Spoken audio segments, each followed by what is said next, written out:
Hello friends, welcome to the video. இது உங்கள் fire thoughts. உன் நண்பர்களே, இந்த உலகத்தில் மிகப்பெரிய போர் எது தெரியுமா? அது எல்லையில் நடப்பதல்ல.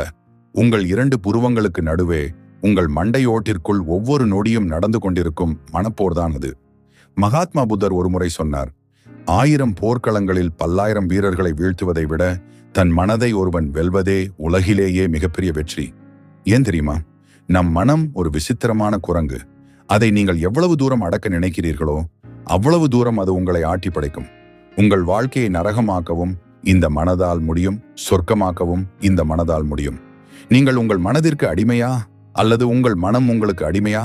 இந்த ஒரு கேள்விதான் உங்கள் வெற்றியையும் தோல்வியையும் தீர்மானிக்கிறது. வணக்கம் நண்பர்களே, இது ஃபயர் தாட்ஸ் தமிழ். இன்று நாம் பார்க்க போகும் புத்தரின் இந்த வாழ்க்கை பாடம் உங்கள் எண்ணங்களின் அஸ்திவாரத்தையே உலுக்கப் போகிறது. குறிப்பாக இளைஞர்களை வாட்டும் காம எண்ணங்கள், அசிங்கமான சிந்தனைகள் மற்றும் மனக்குழப்பங்களிலிருந்து எப்படி நிரந்தரமாக விடுதலை பெறுவது என்பதை பற்றி புத்தர் என்ன சொல்கிறார் என்று பார்க்க போகும். இந்த வீடியோவின் இறுதியில் உங்கள் மனதை கையாளும் ரகசிய சாவி உங்களுக்கு கிடைக்கும். ஸ்கிப் செய்யாமல் முழுமையாக பாருங்கள். பகுதி 1, மனதின் ஆழமான போராட்டம். ஒரு மனிதனின் வேதனை.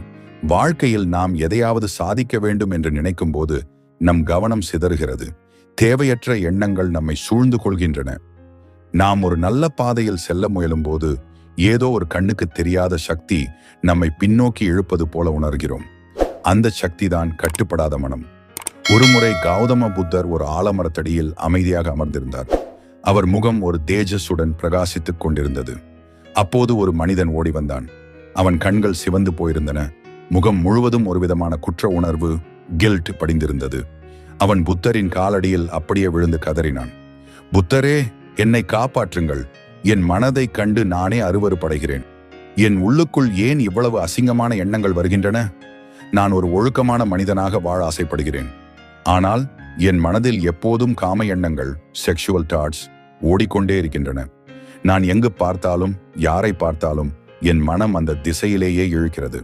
இதனால் என் உடல் வலுவிழக்கிறது. என் நேரமும் சக்தியும் வீணாகிறது. என்னால் ஒரு நிமிடம் கூட அமைதியாக இருக்க முடிவதில்லை. பெண்களை பார்த்தால் என் கட்டுப்பாடு குலைந்து விடுகிறது. நான் என்ன பாவம் செய்தேன்?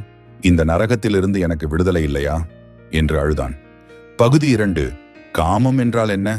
புத்தரின் உளவியல் விளக்கம். புத்தர் அந்த மனிதனை பார்த்து எரிச்சல் அடையவில்லை. மாறாக ஒரு தந்தை தன் மகனை பார்ப்பது போன்ற கனிவுடன் அவனை பார்த்தார். அவர் மெதுவாக கேட்டார், மகனே, நீ இவ்வளவு வேதனைப்படுகிறாயே, உனக்கு காமம் என்றால் என்னவென்று உண்மையில் தெரியுமா? அந்த மனிதன் திகைத்து போனான். புத்தரே, எனக்கு தெரியாது. ஆனால் அது ஒரு மிகவும் மோசமான விஷயம், ஒரு பெரும் பாவம் என்று மட்டும் எனக்கு தெரியும். அதனால்தான் அதை தடுக்க முயல்கிறேன் என்றான். புத்தர் அமைதியாக சொன்னார், முதலில் ஒரு விஷயத்தை தெளிவாக புரிந்து கொள். இயற்கையாக உனக்குள் இருக்கும் எதுவுமே மோசமானது அல்ல. இந்த உலகத்தில் படைக்கப்பட்ட ஒவ்வொன்றுக்கும் ஒரு நோக்கம் இருக்கிறது. காமம் என்பது ஒரு உணர்வு, அவ்வளவுதான். அது உனக்குள் ஏதோ ஒரு பற்றாக்குறை இருப்பதை உணர்த்துகிறது. உதாரணமாக, உனக்கு பசி எடுத்தால் உணவு தேடுகிறாய், தாகம் எடுத்தால் தண்ணீர் தேடுகிறாய். அதேபோல் உனக்குள் இருக்கும் ஒரு தேவையே காமமாக வெளிப்படுகிறது. இது ஒரு ஆற்றல், எனர்ஜி. இதை தவறாக புரிந்து கொண்டு இதை அடக்க முயல்வதால் தான் நீ இன்னும் அதிகமாக பாதிக்கப்படுகிறாய். எதை நீ எதிர்க்கிறாயோ அது உன்னை இன்னும் பலமாக தாக்கும். பகுதி 3, விலங்குகளின் பாடம். இயற்கை நமக்கு சொல்வது என்ன? புத்தர் தொடர்ந்தார், மகனே, விலங்குகளுக்கும் பாலியல் ஆசைகள் உண்டு. அவை ஏன் அந்த உணர்வுகளை கொண்டிருக்கின்றன என்று உனக்கு தெரியுமா? தெரியும் புத்தரே, தங்கள் வம்சத்தை பெருக்குவதற்காக என்றான் அந்த மனிதன். மிகச்சரியாக சொன்னாய் என்றார் புத்தர். ஆனால் விலங்குகள் அந்த உணர்வை வெறும் சந்ததி பெருக்கத்திற்காக மட்டுமே பயன்படுத்துகின்றன. அவை அதை ஒரு இன்ப நுகர்வு சாதனமாகவோ அல்லது தன் வாழ்க்கையின் இறுதி இலக்காகவோ கருதுவதில்லை. ஆனால் மனிதன் தன் பகுத்தறிவை தவறாக பயன்படுத்தி இயற்கையிலேயே தனக்கு கொடுக்கப்பட்ட இந்த உயிர் சக்தியை தனது மகிழ்ச்சிக்கான ஒரே வடிகாலாக மாற்றிவிட்டான். தன் வாழ்நாள் முழுவதும் அந்த இன்பத்திலேயே மூழ்கி கிடப்பதே வாழ்க்கை என்று அவன் கருதுவதுதான் தவறான பாதை. கட்டுப்பாடு இல்லாத எந்த ஒரு சக்தியும் இறுதியில் அழிவை தரும். நண்பர்களே, புத்தரின் இந்த விளக்கம் உங்கள் சிந்தனையில் ஒரு மாற்றத்தை ஏற்படுத்துகிறது என்றால் இப்போதே இந்த வீடியோவிற்கு ஒரு லைக் போடுங்கள். உங்கள் மனதிற்குள் தோன்றும் உணர்வுகளை நீங்கள் சரியாக கையாள விரும்பினால் கமெண்ட் பாக்ஸில் பேலன்ஸ் என்று டைப் செய்யுங்கள். உங்கள் ஒவ்வொரு கமெண்ட்டும் எங்களுக்கு பெரிய உந்துதல். பகுதி 4, குரு மற்றும் சீடனின் கதை மனதின் சிதறல். புத்தர் அந்த மனிதனுக்கு மேலும் விளக்க ஒரு அற்புதமான கதையை சொன்னார். முன்னொரு காலத்தில் ஒரு ஆசிரமத்தில் ஒரு குருவும் அவருடைய சீடனும் இருந்தனர். அவர்கள் தினமும் கிராமங்களுக்கு சென்று பிச்சை எடுத்து வருவார்கள். அந்த சீடன் மிகவும் சிறந்தவன். ஒரு நாள் அவன் பிச்சை எடுக்க செல்லும் போது வழியில் ஒரு நதியை கடந்தான். அங்கே ஒரு சிறுவன் மரத்திற்கு பின்னால் ஒளிந்திருப்பதை கண்டான். தம்பி, இங்கே ஒளிந்து கொண்டு என்ன செய்கிறாய் என்று கேட்டான் சீடன். அந்த சிறுவன் ரகசியமாக சொன்னான், அதோ பார், ஆற்றங்கரையில் அந்த பெண்கள் தண்ணீர் எடுக்கிறார்கள். அவர்களின் அழகை பார், அவர்களின் நடையை பார், எவ்வளவு அற்புதம் என்று வர்ணித்தான். அந்த நிமிடம் வரை அந்த சீடன் பெண்களை தாயாகவும் சகோதரிகளாகவும் தான் பார்த்திருந்தான். ஆனால் அந்த சிறுவன் சொன்ன வர்ணனை அவனது ஆழ்மனதில் ஒரு தீயை பற்ற வைத்தது. அவனும் மரத்திற்கு பின்னால் ஒளிந்து பார்க்கத் தொடங்கினான். அன்று ஆசிரமம் திரும்பிய அவனால் எதிலும் கவனம் செலுத்த முடியவில்லை. அவன் கண்கள் மூடினால் அந்த பெண்களின் உருவம் வந்து போனது. அவன் தன் மனதோடு போராடினான். நான் ஒரு சந்நியாசி, எனக்கு ஏன் இந்த எண்ணங்கள் என்று தன்னை தானே வெறுத்தான். ஆனால் அவன் எவ்வளவு அதிகமாக தடுத்தானோ அவ்வளவு அதிகமாக அந்த எண்ணங்கள் அவனுள் ஊடுருவின. பகுதி 5. ஓடும் நீரை மறிக்கும் பாடம். சீடனின் மாற்றத்தை குரு கவனித்தார். ஒரு நாள் குருவே அவனுடன் பிச்சை எடுக்க வந்தார்.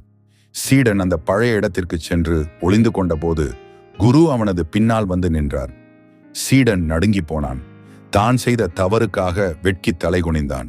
குரு அவனை கோபிக்கவில்லை, மாறாக அவனை ஒரு தோட்டத்திற்கு அழைத்துச் சென்றார். அங்கே ஒரு வாய்க்காலில் தண்ணீர் பாய்ந்து கொண்டிருந்தது. மகனே, இந்த தண்ணீர் ஓடுவதை உன்னால் நிறுத்த முடியுமா என்று கேட்டார். சீடன் மண்ணை போட்டு தடுத்தான். தண்ணீர் நின்றது போல தெரிந்தது. ஆனால் சிறிது நேரத்தில் மண்ணை தாண்டி வழிந்தது. சீடன் கற்களை போட்டான். தண்ணீர் கற்களுக்கு அடியில் கசிந்து ஓடியது. சீடன் ஒரு பெரிய பாறையை வைத்தான். ஆனால் தண்ணீர் வாய்க்காலை உடைத்துக் கொண்டு பக்கவாட்டில் ஓடத் தொடங்கியது. குரு சிரித்தார். உன் மனமும் இப்படித்தான். நீ எண்ணங்களை வலுக்கட்டாயமாக அடக்க நினைத்தால் அது வேறு ஒரு வழியாக கோபமாகவோ அல்லது வக்ரமாகவோ வெளிப்படும். தண்ணீரை நிறுத்த வழி அதை தடுப்பது அல்ல, அதன் போக்கை சரியான திசையில் திருப்புவதுதான். ஆற்றலை சிதற விடாமல் ஒரு உயர்ந்த இலக்கை நோக்கி திருப்பு. பகுதி 6. சகவாசம் மற்றும் மாற்றத்தின் ரகசியம். குரு மேலும் சொன்னார், உன் எண்ணங்களுக்கு நீ மட்டும் காரணம் அல்ல, உன்னை சுற்றியுள்ள சகவாசமும் என்விரான்மெண்ட் ஒரு காரணம். அந்த சிறுவன் காமத்தை பற்றி பேசியதுதான் உனக்குள் இந்த எண்ணத்தை தூண்டியது. எனவே எப்பொழுதும் உயர்ந்த எண்ணங்கள் கொண்டவர்களுடன் இரு. உனக்கு ஒரு பெண்ணை பிடித்திருந்தால் அவளை ஒரு மனுஷியாக பார். அவளிடம் நேர்மையாக பேசு. ஒளிந்து பார்ப்பதுதான் உனக்குள் குற்ற உணர்வை உண்டாக்குகிறது. மறுநாள் அந்த சீடன் நேராக அந்த பெண்களிடம் சென்றான். அவர்கள் காலில் விழுந்து வணங்கி தண்ணீர் கேட்டான். அவர்கள் அவனுக்கு தண்ணீர் கொடுத்து ஆசி பெற்றனர். இப்போது அவனது மனதில் இருந்த அந்த வக்ர ஆசை மறைந்து ஒரு புனிதமான அன்பு பிறந்தது. அவன் மனம் பாரமில்லாமல் அமைதியானது. பகுதி 7. உங்களை நீங்களே அடையாளம் காணுங்கள். புத்தர் இந்த கதையை முடித்துவிட்டு அந்த மனிதனிடம் சொன்னார், உன் மனதில் தோன்றும் உணர்வுகளுக்காக நீ உன்னை தண்டிக்காதே. இது உனது உடலின் இயல்பு. ஆனால் அந்த ஆற்றலை நீ எப்படி பயன்படுத்துகிறாய் என்பதில்தான் உன் வெற்றி இருக்கிறது. நீ ஒரு உயிர் ஆற்றல். உனக்கு எதையும் படைக்கும் சக்தி இருக்கிறது. உன் கவனத்தை ஒரு உயர்ந்த இலக்கின் மீது திருப்பு. அப்போது இந்த சிறிய ஆசைகள் தானாகவே உதிர்ந்துவிடும். சமநிலையை பேணுவதே வாழ்க்கை. அந்த மனிதன் தெளிவு பெற்றான். அவன் தன் வாழ்நாள் முழுவதும் எதற்காக போராடினானோ அதற்கான விடை அவனுக்கு கிடைத்தது.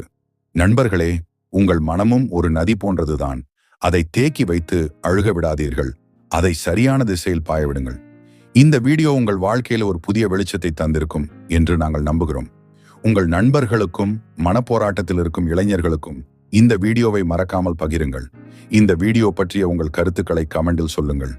இது போன்ற ஆழமான மற்றும் சக்தி வாய்ந்த வாழ்வியல் தத்துவங்களை தொடர்ந்து பெற இப்போதே ஃபயர் டாட்ஸ் தமிழ் சேனலுக்கு சப்ஸ்கிரைப் செய்யுங்கள். உங்கள் மனதை வெல்லுங்கள், வெற்றியாளராக மாறுங்கள். நன்றி. மீண்டும் ஒரு ஆக்கப்பூர்வமான பதிவில் சந்திப்போம். இது உங்கள் ஃபயர் டாட்ஸ் தமிழ்.